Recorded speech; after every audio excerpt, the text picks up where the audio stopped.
Hi friends, मैं advocate Avinash नंदन शर्मा। क्या ये नया कानून जो आईपीसी, सीआरपीसी और एविडेंस एक्ट को खत्म करता है, ये सही है या गलत? आज इस पर डिस्कस करते हैं दोस्तों। इल्जाम लगाए जा रहे हैं ये कानून, बड़े कानून बहुत जल्दबाजी में पास किए गए, हैस्टी डिसीजन है। दूसरा जो आरोप लगाया जा रहा है कि इस कानून को पास करने में समाज व्यवस्था और अलग अलग वर्गों को शामिल नहीं किया गया, उनके रिप्रेजेंटेटिव्स को शामिल नहीं किया गया, लोगों को डायरेक्ट इससे जोड़कर उनकी राय नहीं ली गई।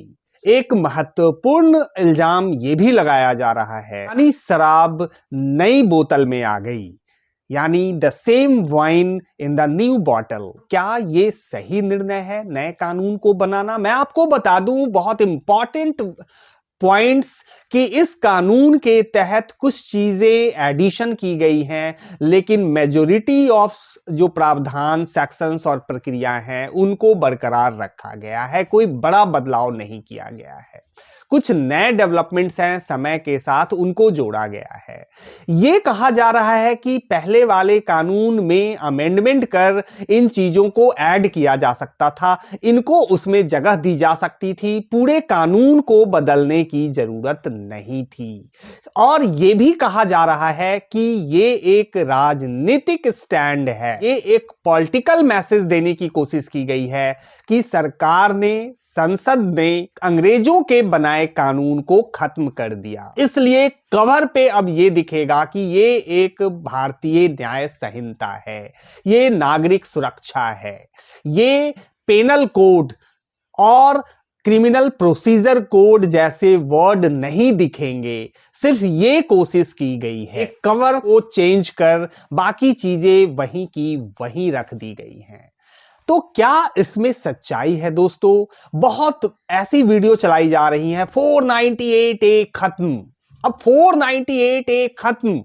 अरे पूरे का पूरा इंडियन पेनल कोड ही खत्म हो गया, वो रिपील्ड हो गया, तो 498A तो ऐसे ही खत्म हो जाएंगे। तो ऐसी वैसी वीडियो चला दी जाती है 498A खत्म। सच बताऊं 498A वहीं का वहीं है, सिर्फ उसके सेक्शन 498A ना होकर 84 हो गए, यही बदलाव है। 3 साल की मैक्सिमम सजा पहले भी थी, अब भी है। फाइन है, वो अब भी है। पति और उसके परिवार वालों के खिलाफ यह मुकदमा दर्ज हो सकता है, वो अब भी है। पत्नी ऐसे मुकदमे दर्ज करा सकती है, वो अभी भी बरकरार है। क्या पति भी पत्नी के ऊपर क्रुएल्टी, ज्यादती का मुकदमा जाकर दर्ज करा सकता है? प्रावधान लाए गए? नहीं लाए गए। तो ये है सच्चाई। सबसे बड़ी सिरदर्दी है इस देश में पुलिस। सरकार को पुलिस तो अंग्रेजों का चाहिए, बट आईपीसी, सीआरपीसी और एविडेंस एक्ट भारतीय होना चाहिए। दोस्तों, पुलिस में कोई बदलाव नहीं किया गया है।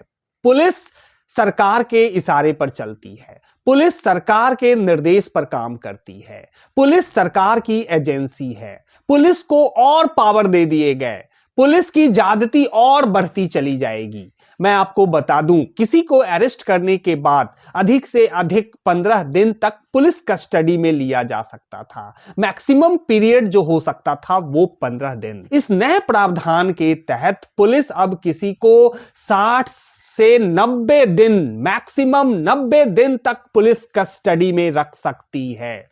90 दिन पुलिस कस्टडी में रहने वाला इंसान जब वहां से बाहर आएगा तो वो अपना नाम भी भूल जाएगा, वो अपना पता भी भूल जाएगा, उसकी इतनी कुटाई पिटाई हो जाएगी दोस्तों, वो अपनी पहचान भी भूल जाएगा। उसने जो अपराध नहीं किए हैं, उस सारे अपराध, पूरे देश के अपराध की जिम्मेवारी वो ले लेगा कि सारे मर्डर तो मैंने ही किए हैं, सारे क्राइम मैंने ही किए हैं। ये है पुलिस तंत्र जो बरकरार है इस नए व्यवस्था में भी, इस नए कानून में भी। सुप्रीम कोर्ट से भी इस नए कानून को पारित करते हुए पंगा नहीं लिया गया है। मैं बता दूं, बहुत डिस्कशन चले इस बिल में कि क्या 377 को बरकरार रखना है, इनको फिर से लाना है, लेकिन सुप्रीम कोर्ट के एक इंपॉर्टेंट निर्णय में 377 सेंसुअल होने की वजह से अपराध की श्रेणी में नहीं रखा जाएगा। सुप्रीम कोर्ट के उस निर्णय को यहां बरकरार रखा गया है। अगर वो कंसेंसुअल नहीं है, सहमति से नहीं है, तो फिर कानून अपना काम करेगा, केस दर्ज होगा। सुप्रीम कोर्ट को भी नाखुश नहीं किया गया है।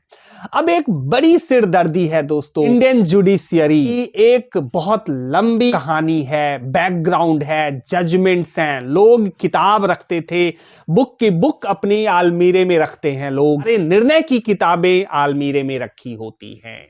अब वो सारे निर्णय इन प्रावधानों में कवर अप नहीं होंगे। उसमें जानकारियां तो मिलेंगी, लेकिन वो सेक्शन इस सेक्शन से टैली नहीं करेगा।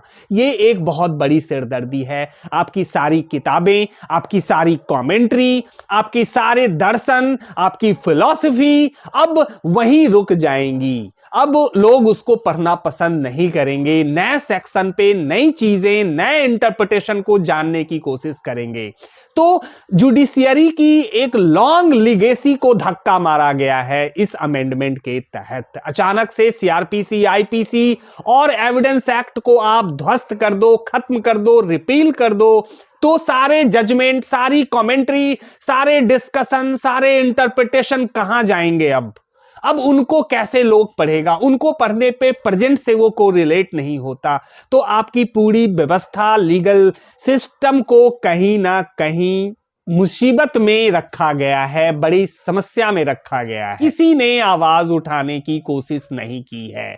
सभी बहुत अच्छा बदलाव है, परिवर्तन आएगा, अच्छी बात है। छोटी छोटी बातें कह के इनको छोड़ दिया गया है। मैंने अपने नजरिए को रखने की कोशिश की है। इस चर्चा को आगे बढ़ाते हुए मैं पार्ट 2 भी वीडियो जारी करूंगा। फिर मिलूंगा आपसे। Bye bye.